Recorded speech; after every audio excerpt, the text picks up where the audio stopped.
Damara, and Mele. Welcome to the How Humans Work podcast.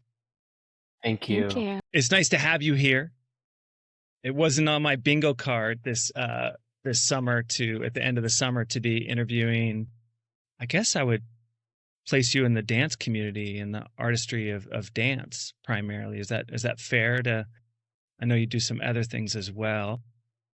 That's fair. We definitely are very rooted in the dance community, and we spill out into the education sector and the theater world, but definitely our practice is embodiment. And it's interesting for me because a lot of my work and my interest has been more in the health and wellness and the academic and the deep evolutionary sciences and the myth and the poetry that I love so much and the storytelling. So it's interesting to feel the art come into the story, and particularly around social cohesion. And, part of the reason we're having this conversation today is because of a party in Marin County at the summer solstice at the Solstice Grove. And that's where Mele and I had a chance to meet at the T-Bar. Yeah. And that was great because I started telling you about the season around social cohesion, and you said that you were actually working with very similar themes in the project Flock that you and Damara had been doing this year. That's right. And I wanted to, go ahead. No. I just said that's right. That's right. Yeah. And I wanted to have a chance to talk about that and kind of build into the artist's view on the social conversation, both, cohesion and incohesion or fragmentation or challenges and struggles that we're having as a society. But I thought the kind of place of heart that I wanted to start today was around this idea of prayer and artistic inquiry. Maybe you can begin to each share a little bit about how prayer fits into your artistry, or what intentionality is connected to prayer and the practice of being in artistic inquiry as a way to bring people into the sensibility of being an artist. How's that sound? Beautiful. Damara? Thank you for that question. I think for me, there is the ritual of art making is what holds the ecology of my life. So when you say the word prayer, I know we all have different ideas of what it means to pray.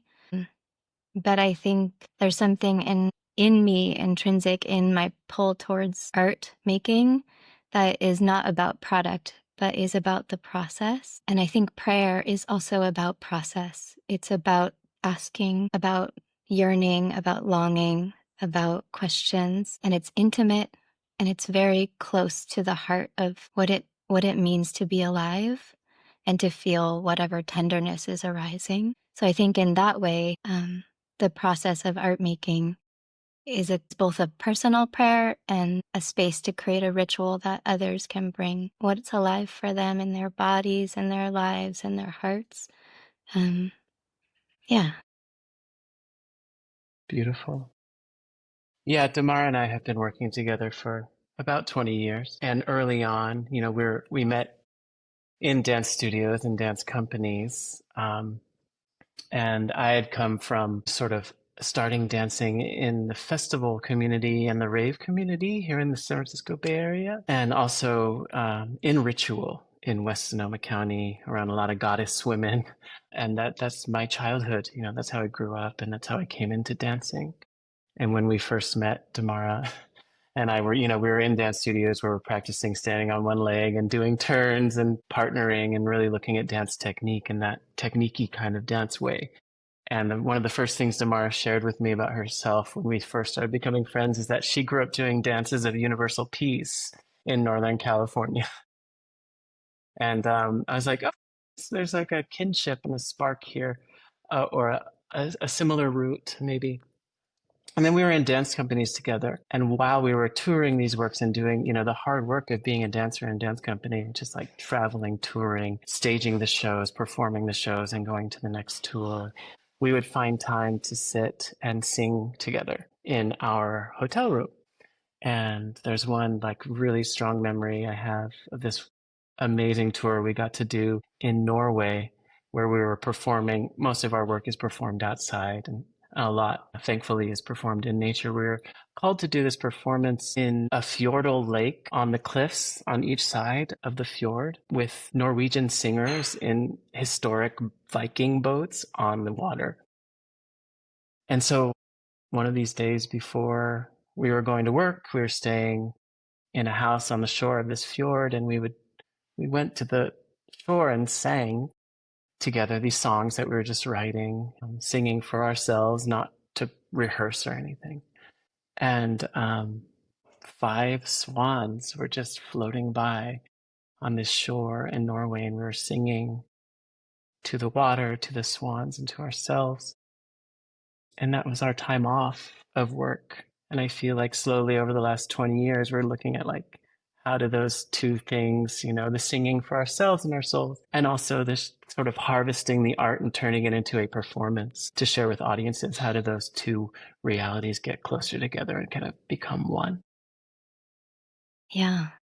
It's interesting that you mentioned the swans, Mele, because part of my work as an embodiment guide for people like veterans, people with Parkinson's, other communities who have, I really want to create access to these tools and to these ways of feeling into our bodies. And one of the first opening movement sequences that I often give is a rotation with the chin sliding across from side to side like a swan sailing across the lake. And so that image has stayed with me and has become part of movement sequences that I offer to this day. Beautiful. Yeah, the fjord and the song. And what kind of song were you singing? Like, do you remember? I do, but I also think that it's the same song. Mele and I make different songs, different music, and we work with contrast and tensions and the different spectrums of feeling. But in a way, we've been working so long together that we've created a kind of co-listening, a co-creative process that is about entering the listening. Even more than making the sound or making the song, it's about feeling together, about the distributed cognition or distributed creativity. How do you find feeling together, and how do you pass that feeling back and forth? How do you shape it into something that can then be shared? So yes. And how do you do that? Mm. Through a lot of play. There's a lot of play involved, and the kind of play that we both have youngish children. They're not as young as they used to be, but they're still small. And yeah, just learning the sense of like playing things, being curious about expression, feeling the voice come and allowing it to come, feeling the moving body, the joy and the pleasure of that, and allowing it to move, and then finding our way forward. Also, in these sort of, we think of them as rivers of lineage, right? Dance lineage. When we think of dance, a lot of us think of different things. A lot of us might think of, dances of universal peace, or folk dance, or dancing at the Solstice Grove solstice gathering to a band, free form, or pointing your toes in a ballet class. So I think of those as the lineages that we play in and play with, the lineages that we continue, or the lineages that we change. Yeah. I think on top of that, I would also add, like when I'm teaching often, I say that my mother was my first dance teacher because she's an immigrant she came here as a child, and my grandmother was the only survivor from her family of the Holocaust. And so escaped, as a refugee. But my mother loved movement and dancing. And so she would turn on music, whatever it was, Billy Ocean or any kind of like groovy music. And she would dance for herself in her living room. And that's when I teach, especially when I'm teaching at a conservatory or a university or a place where there's a lot of ideas about what dance is and what it does. I name that as the important starting point for me, because dancing is a form of healing. It's a form of pleasure. It's a form of feeling life. The eroticism of feeling a body alive is very important. And that lesson of like letting life live through you and moving with it, regardless of whatever else is going on in your life. That's the rigor for me, more than pointed toes or doing anything right. And when Mele says play, I think of like there is no right answer in play. It's a form of like listening to what's enjoyable and listening to what is arising. And that's what I think of when I think of why working with Mele is one of the biggest gifts of my life, and I treasure it. Yeah. Yeah, tell me more about working with Mele and what it's like. Why has it been such a gift? I mean, so many reasons. Obviously, you've met him, so you know the treasure that he is. But I think we share a similar like dedication. Devotion comes to mind. Devotion and dedication, and also rigor, like a desire to like be feeling the edge of what we know, and also valuing the unknown, like valuing that it's okay to not have the answer. Um, and I love being around him. Like when you love someone that you work with, I think you treat the work differently. Beautiful. Thank you. We also, 20 years is not a short time. Our bodies have changed so many times in that we've dealt with injury Right. together. We've healed our injuries apart. We've had kids. Damara was intricately involved in my wedding ritual. It's just like, it's a deep relationship that we share and that we're able to bring into our work together in the world. Yeah, it's so beautiful. I'm loving the instruction of just hearing the aesthetics and the approach to your artistry. And I want to stay in the territory of ritual a little bit longer because you mentioned that, Damara, and I think you did as well, Mele. But there's a way in which I know the feeling of ritual, and I know what it's like to enter ritual and be in the moment to moment process of that. And yet in the creative cycle, when there is, and you said it's not a product, and it was one of my questions, like the tension of producing and process in the artist life, right? I have that as a healing artist in the body work that I do, and the coaching work, and the acupuncture I do.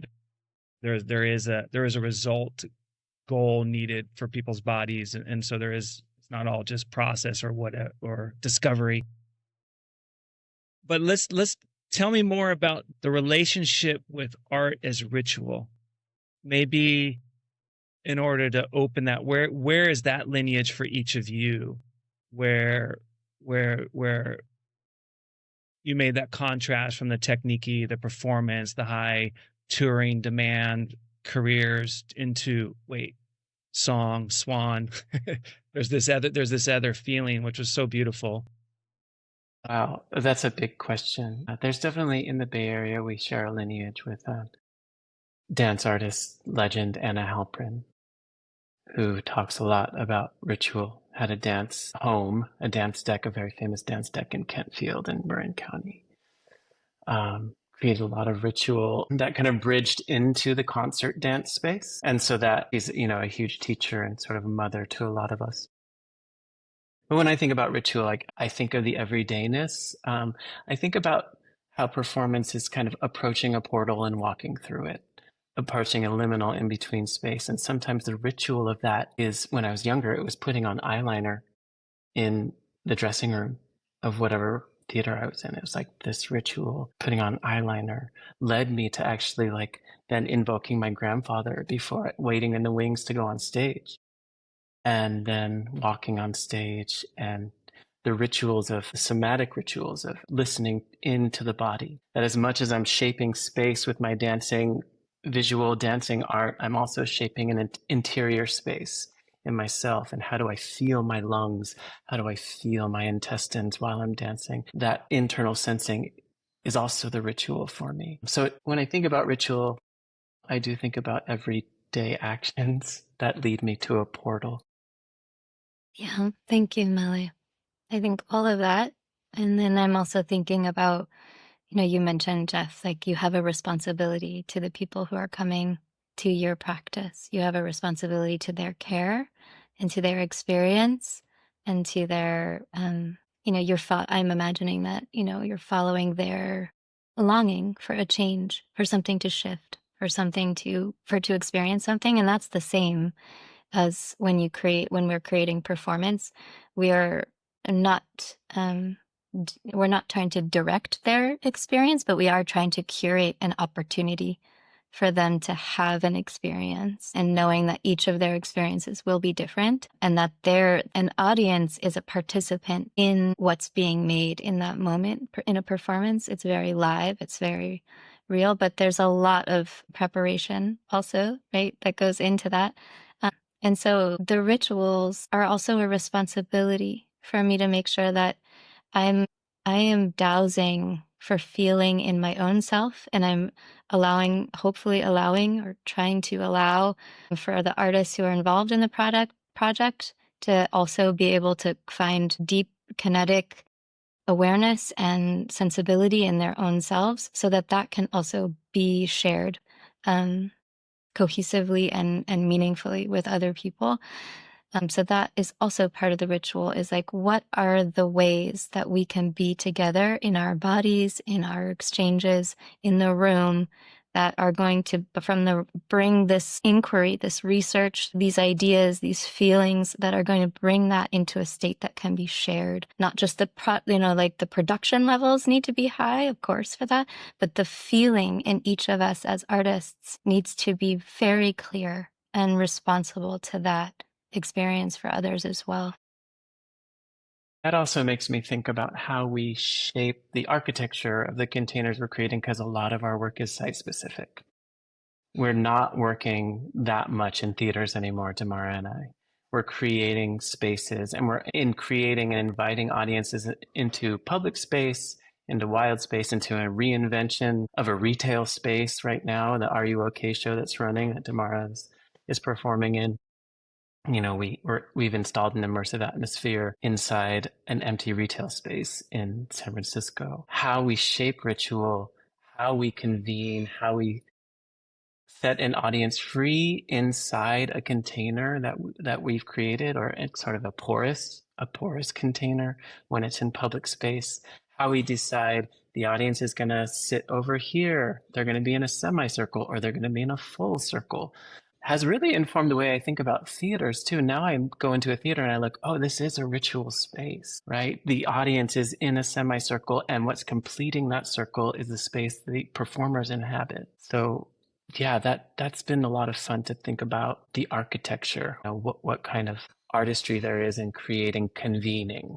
All of it's very powerful. I'm got lots of goosebumps and feeling good about what's being spoken to so far. And yeah, again, appreciating the instruction of artistry and the relationship. And, Damara, you said a word, research, and I thought that was such an interesting word. And I was like, I wonder what the lab, I'm like, oh, the lab, is the lab the body?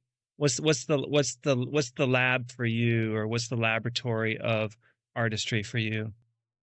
Each of you. Research can be a lot of things. Yes, it's definitely physical, but there's also a lot of actual research. If of course, as Mele mentioned, we're often working on in location. So what are the stories that are living in that place? In that, whether it's it's a natural and built environment often. So what's the ecology? Often we'll talk to scientists in the area. Like right now, Flock has a lot of opportunity for us to interact with people who study birds and work with bird life. And what's the history of the building? What's the histories of the peoples who have either been displaced from that space or are being displaced from that space? What's the social histories that are that are being felt in that space? So the research is, yes, definitely in the bodies, Okay. but also actual research. Yeah.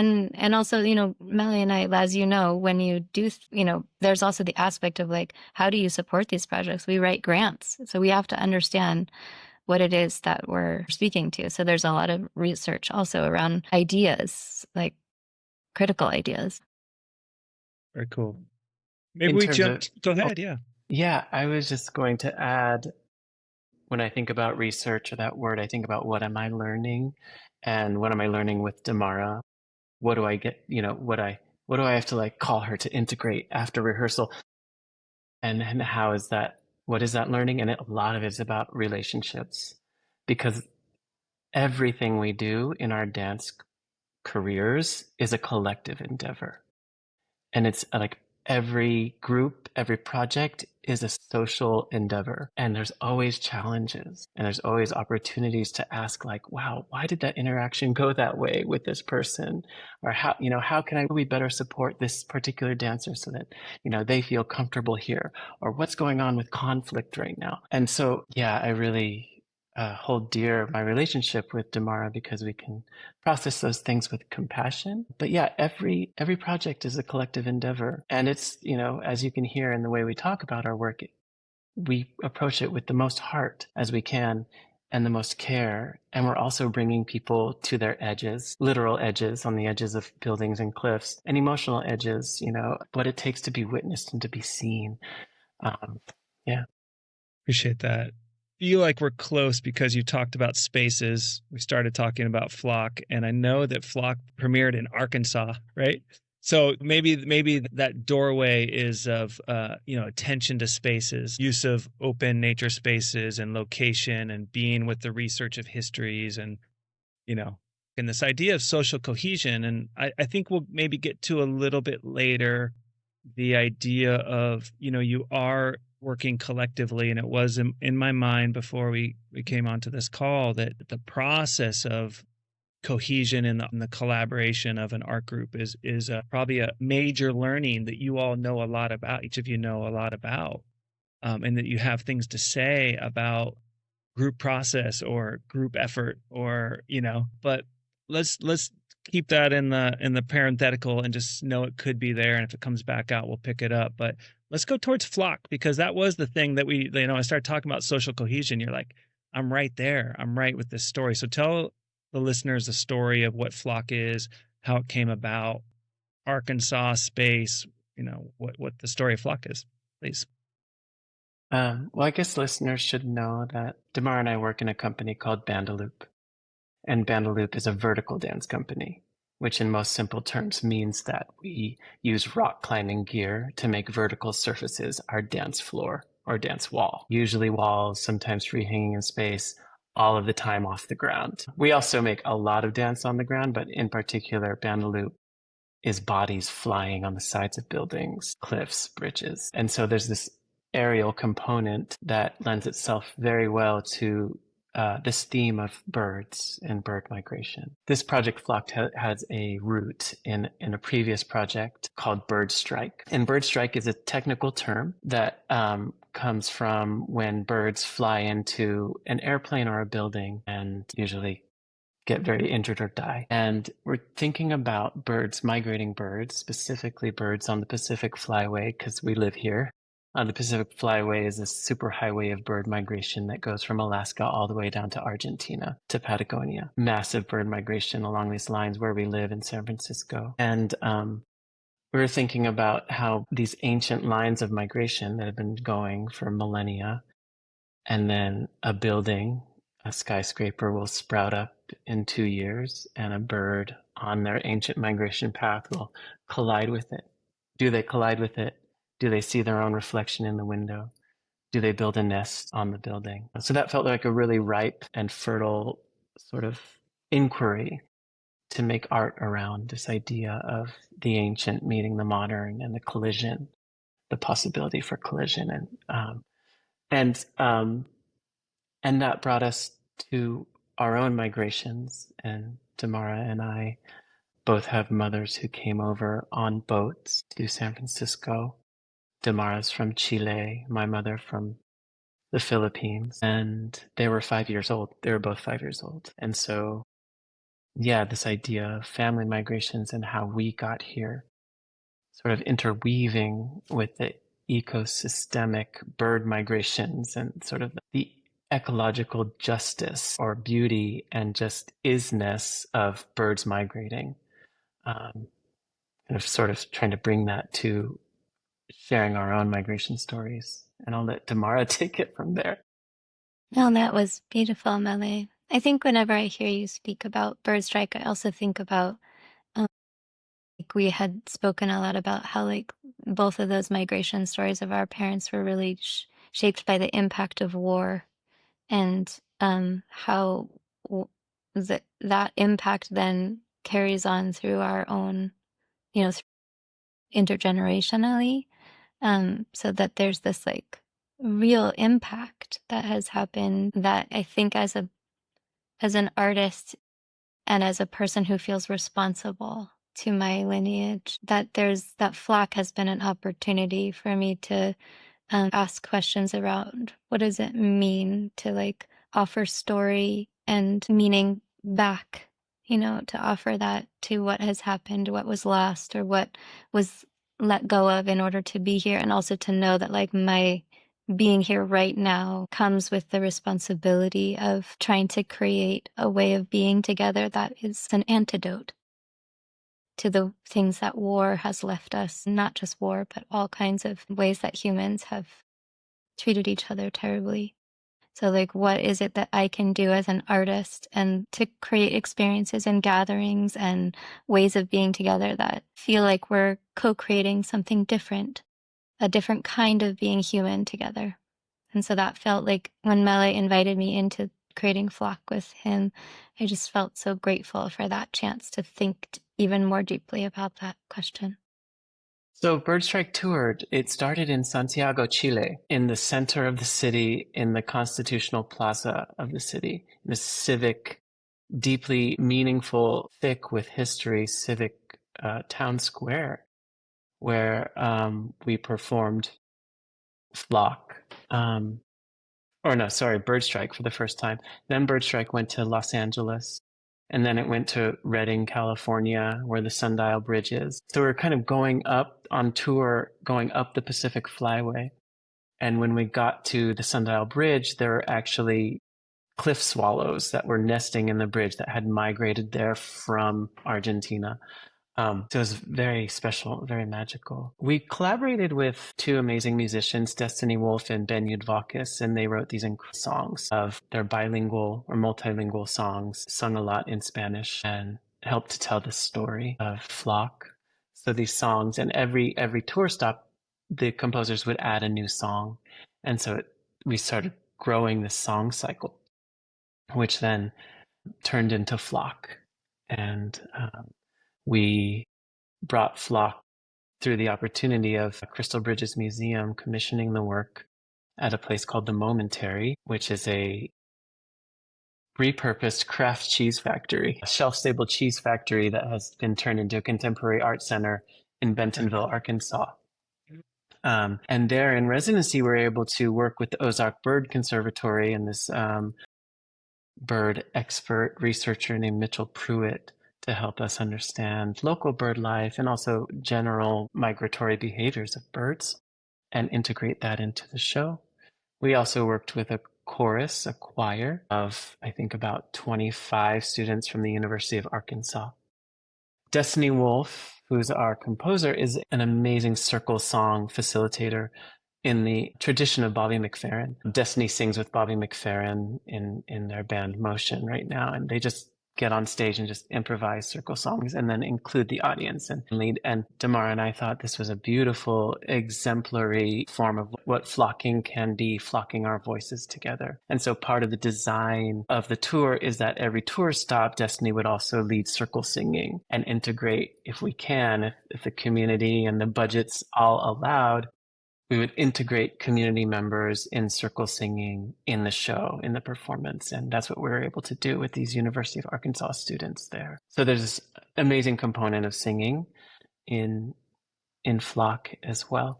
Yeah. We also had community dancers. So we had a group of dancers who joined us from the community, and they were also integrated into the performance. So that's part of what Mele was saying, is that wherever we go, we were longing to be in relationship with the people that are there, the artists who are already percolating and creating things. And so that was a wonderful opportunity to do that there. Well, it sounds remarkable. And I'm trying to imagine all that put together and all those themes and all those levels and layers. and appreciating the dedication and the dignity of it all.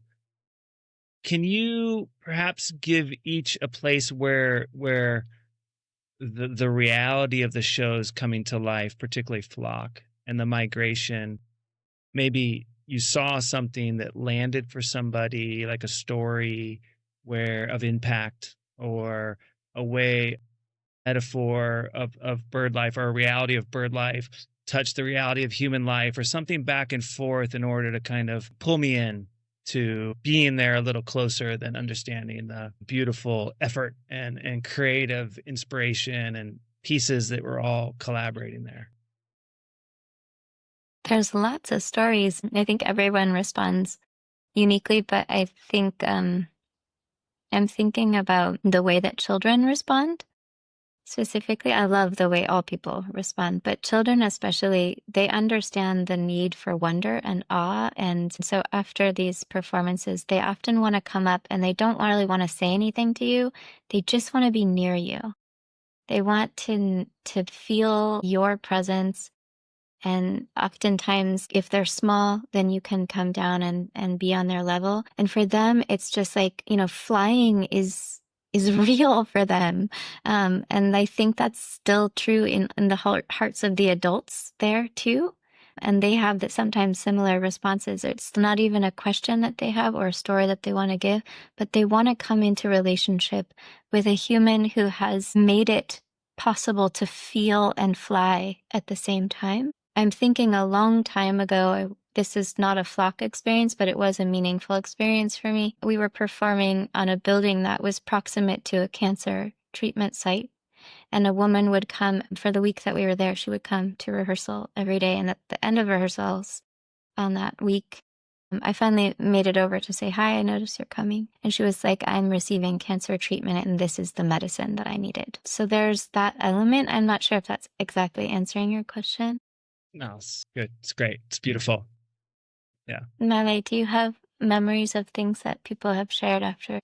Wow. Well, we just came through, so we premiered Flock in Arkansas, and then we decided to do it in Oakland inside and expand it. So Flock exists as a show, from like whatever's 50 minutes front to back, right? It's like a show that you can go to and experience the show.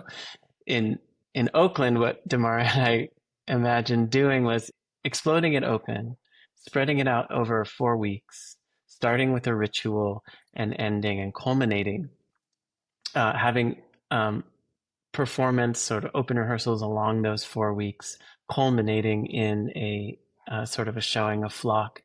But in the Blowing Open, we also included workshops and special speakers. And, we did a history tour with East Bay yesterday. We did a writing workshop with Maya Chinchilla, this amazing writing teacher, and many other sort of community engagement events over the 4 weeks. And we also invited a lot of collaborators to come on the final culminating day around Oakland in specific. And we were in Frank Ogawa Plaza, which is right where Oakland City Hall is.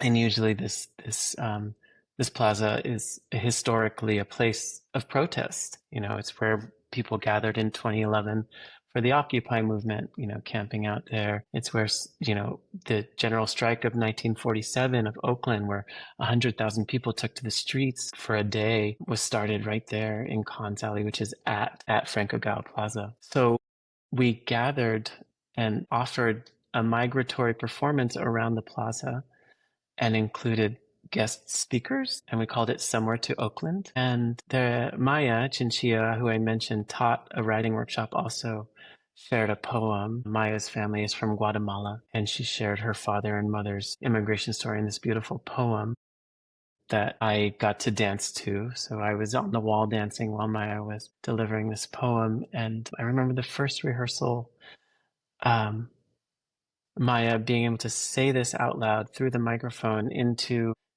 what was an open rehearsal audience, but was also whoever was there, our incidental audiences of Oakland, people just happening by, that she was able to say this poem out loud for the first time. And it took her by surprise to say these words, to honor her father, who's no longer with us, and to feel, I don't know, what I perceived as feeling the power of her own voice on these themes, brought us all to tears. It just brought us all to tears.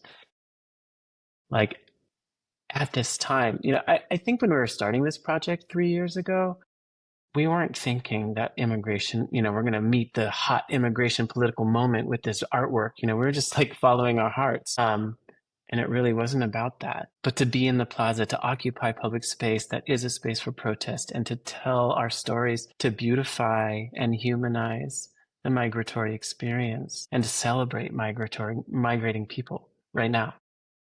Not to say they belong, and of course they belong, but how can we celebrate it? How can we say like that's how all of us got here? That's how our bodies got here, Yeah.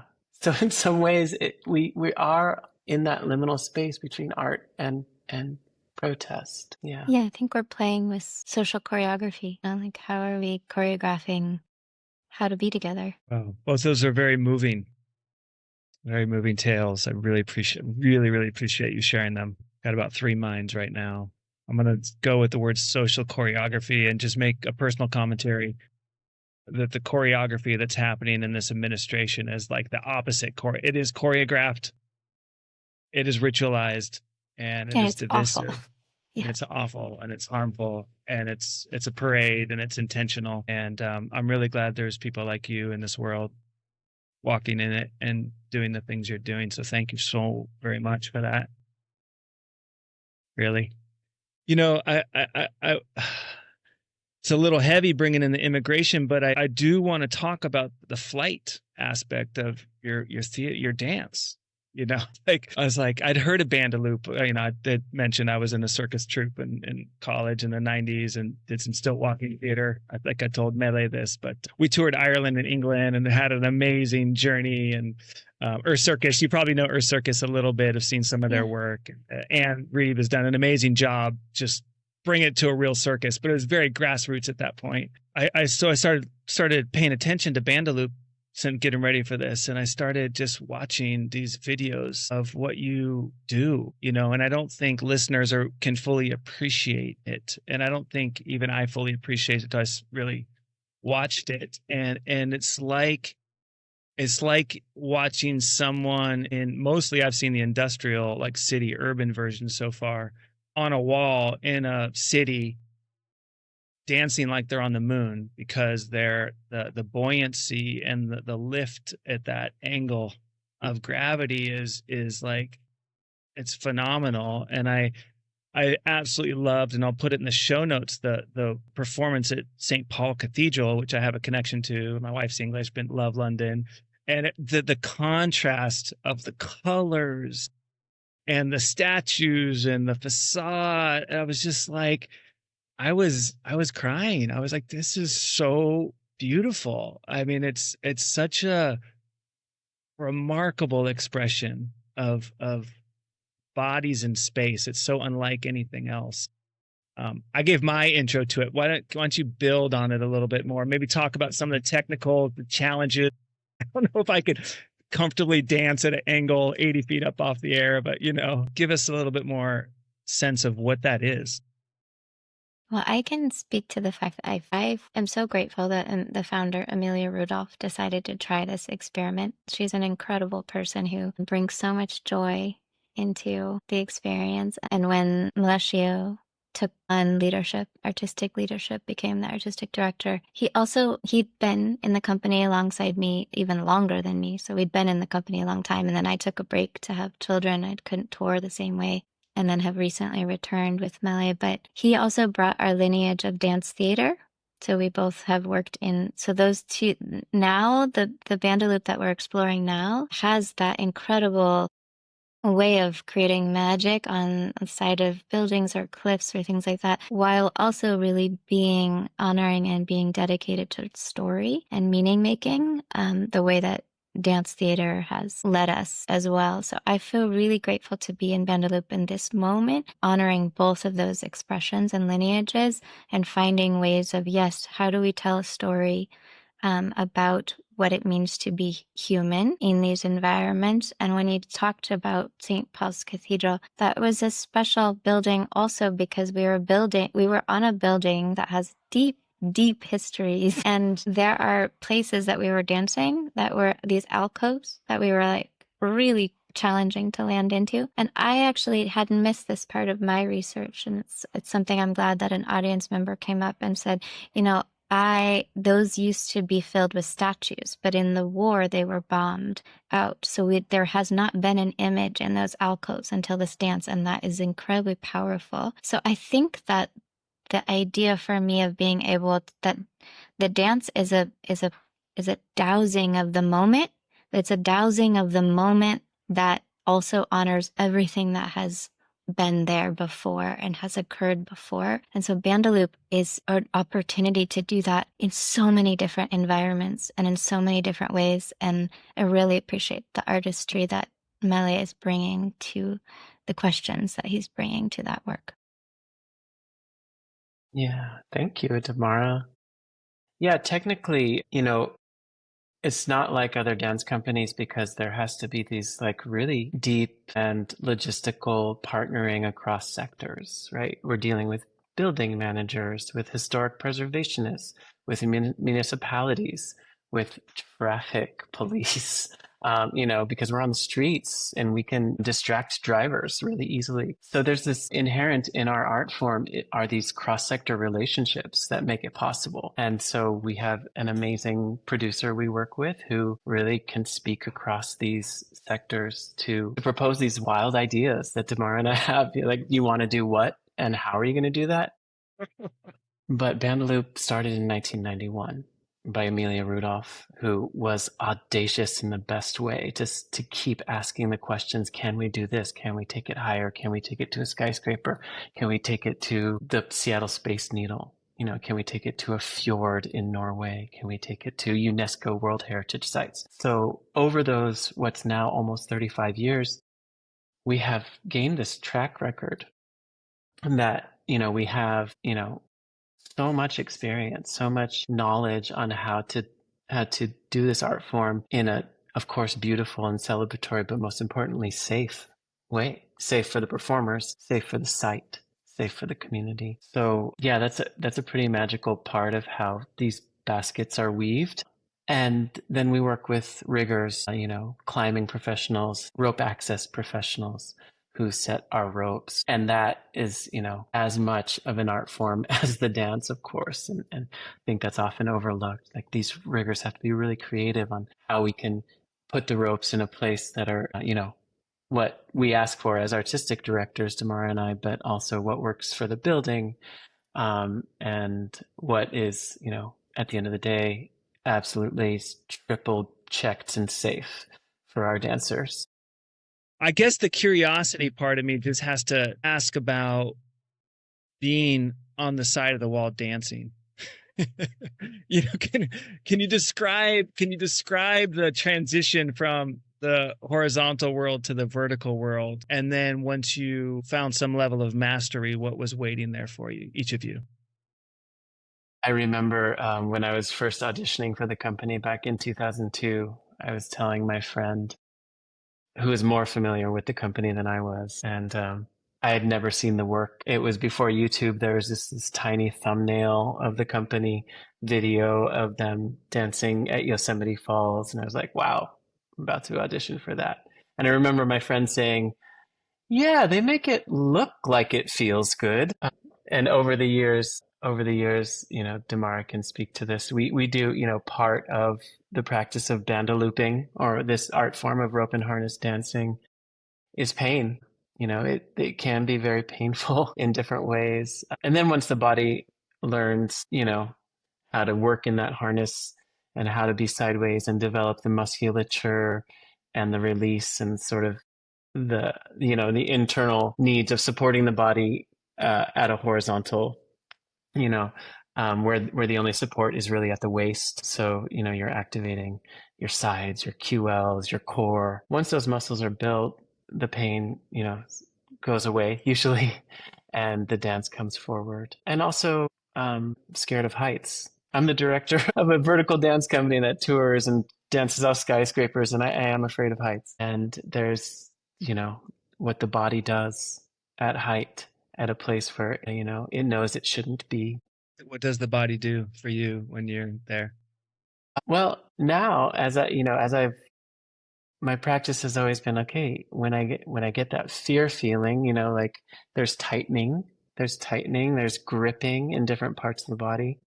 Luckily, I come from a somatic background and I have a lot of somatic teachers, and I bring that to this work, you know, how we work with breath, how we work with imagery to, first of all, recognize the tightening, feel it when it's happening, and then being able to choose, you know, and through knowing and trusting the rigging, knowing the physical systems that are holding me up, that knowing also helps my gripping release a little bit. Beautiful. And yeah, yeah. Yeah, good. And what about onboarding into that type of dance for you, Damara? What was that like? I my mom always wanted to fly, and I think I got that from her. And so I used to have a trapeze, like an old trapeze when I was a kid, that I would climb up this oak tree, or no, it was a black walnut tree, and I would like go as high as I could. And it was really ill planned, and just swing out and around. And like usually I've learned how to hit the side of the tree fairly, you know, like after a while.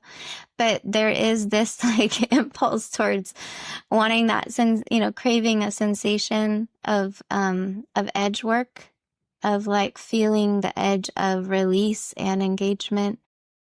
And what Mele spoke to as around that is a big gift of this work has been over the many years learning how to work with fear. Because that's, I think most of us, right, at some point in life or maybe throughout our lives, we're dealing with the fear that is vulnerability, it's lack of ability to trust, it's like all these things. So making myself create poetics in a state of absolute fear and learning to work with fear and partner with it, and to allow, like what Mele was saying, like the skills of somatic intelligence, to be able to hold the fear with care and intelligence that way, and to understand the relationality and co-regulation that I need to be able to be. I need to establish co-regulation with the people I'm dancing with and with the environment, and all these skills that come with banda looping are really also transferable to my life and to the work that I do with others, you know, helping find a home and a sense of trust in the body, even in states of great vulnerability or fear. You dropped the word poetics in there in the dance relationship. What did you mean about finding the poetics? Well, it's like, you know, meaning making. It's about like the finding an image, a feeling, a sensation.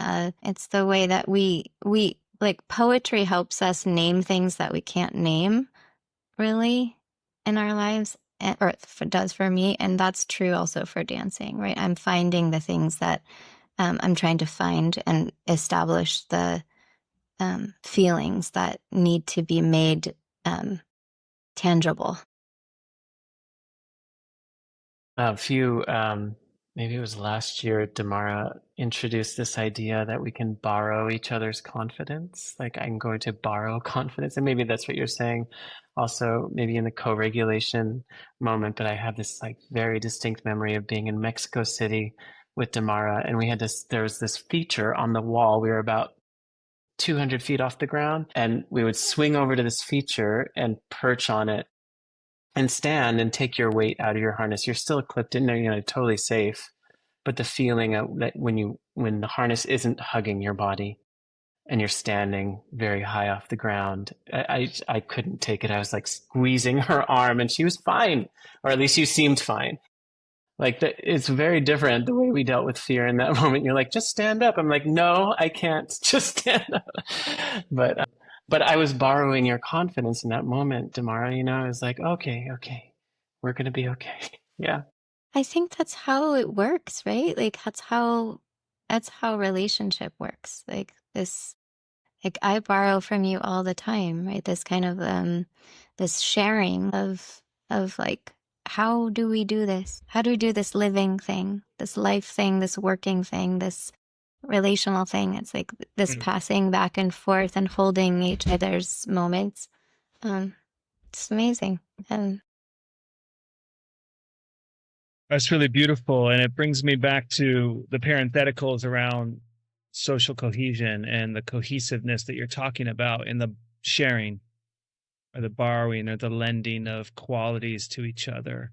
And I'm imagining that for the whole Bandaloop group, that each person is encountering their fears in their own unique way of what it means to be in this performance. And I imagine that is perhaps one of the teachings or the processes that you've had to learn to hold space for. How does everybody enter the field of trust or enter what you're calling co-regulation of we can do this thing?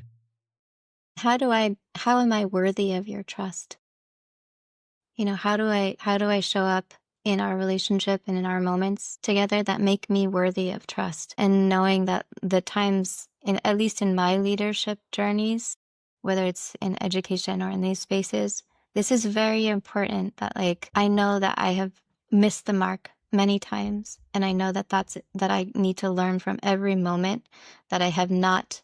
That trust has maybe been fractured or broken, or that I haven't understood something, or that I missed the opportunity to best support. That each unique human being has their own edges, their own needs, their own access points into a process, into a room, into a project of any kind. And so, yeah, I'm always working on that question. What does it mean for me to be worthy of your trust? And how do I do that? Thank you. I appreciate that. I want to go towards kind of culminating our conversation in a way.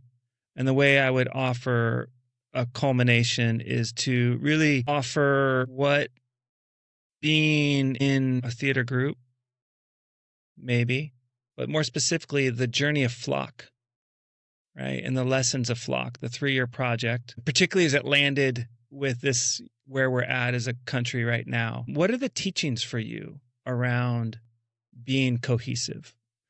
And I'll just say this out loud, but in my write-up, I really feel the artistry or the dedication or the attunement and the relational intelligence of your work, of your careers, of the investment in the story as well as the creative process. And that is it feels so cohesive. It's like by being cohesive, it's like it is it's like I'll figure out ways to say it later in the write-up, but I just really appreciate that deeply, immensely. It feels good to hear. So at the flock level, the teachings for you, what are you still holding? What do you feel like you're still learning? And what have you learned, or what did you learn about our sociality, our social nature, and the journey we're in at this time in 2025?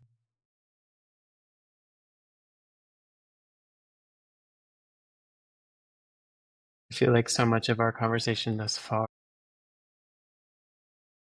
little windows into that, into what I'm learning through this process, what I'm integrating from our recent shows, and how I'm thinking about the work now.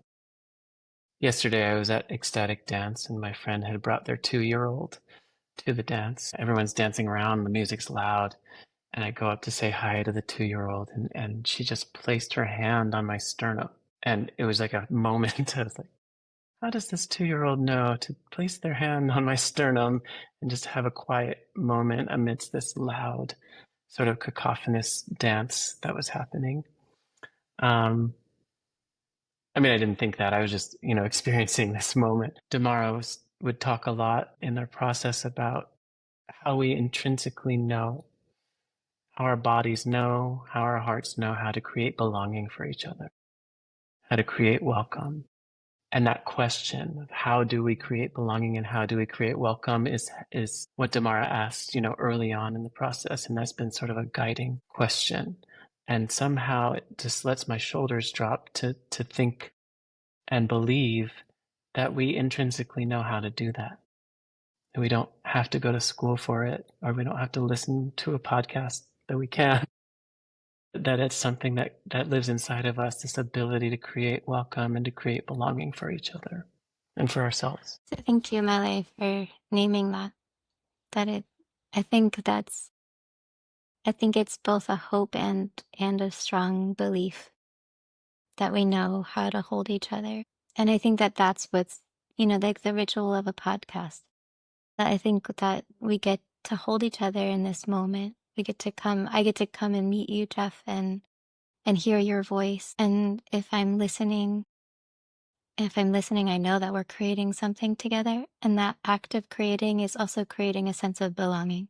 We're like can be weaving each other into a connectivity.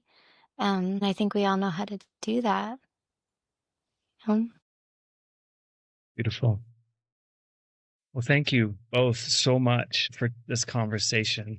I really am glad we had it. Very touched. And I want to just offer a little space for you to share.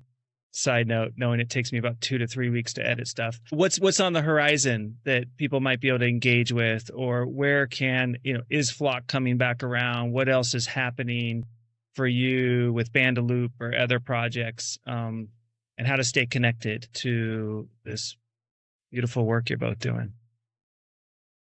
Yeah. Well, upcoming for Bandaloop, we're going to be working on a climate art film with some amazing artists that'll be shot in the mountains. God willing, in November, we're going to the High Sierra to create a climate art film with an artist named Patagonia, who is a drag queen who exists a lot on online spaces, and some other collaborators that I don't think I'll name yet, but it's very exciting. And it's also partially sponsored by an organization called Oil Change International, which is hastening a just transition off of fossil fuels in a global way with their organization. So we're really turning toward the climate space and lifting it up through pop culture. So that's an exciting thing on the horizon to watch out for, our collaboration with Patagonia. And then also Damara and I work with another company called Fogbeast, and definitely check out Fogbeast's work more around ecological sort of placekeeping and using embodiment and convening in really fun ways to bring us together and hopefully create a sense of ecological belonging for participants. So stay in touch with Fogbeast for that side of our work. Yeah. But we're all online. So Fogbeast on Instagram, Bandalooping on Instagram, and Are You Okay? The show that we've mentioned will run, it'll be ended by the time this podcast airs, actually. But the Joe Good Performance Group is definitely a deep part of our practice. So that's something to, check out too. Beautiful. Wow. Am I missing anything? Did I miss anything? Anything else you need to put into the space, or? I think I want to say thank you for creating an opportunity, hosting. Hosting it has it's a skill, and it's an art form in and of itself. So thank you for creating the space and slowing down to listen and creating points of inquiry. And I hope I have an opportunity to meet you in person, maybe in a tea. I think you were in a tea bar. Is that where you met? Yeah, we could do a tea bar. Yeah, let's do it. Yeah, so maybe that's the next thing. Okay, that sounds great. I would love that. Damara and Mele, thank you so very much for bringing an amazing energy to the podcast. I really appreciate our conversation. Yeah, thank you. Thanks for having us. Yeah, have a sweet night.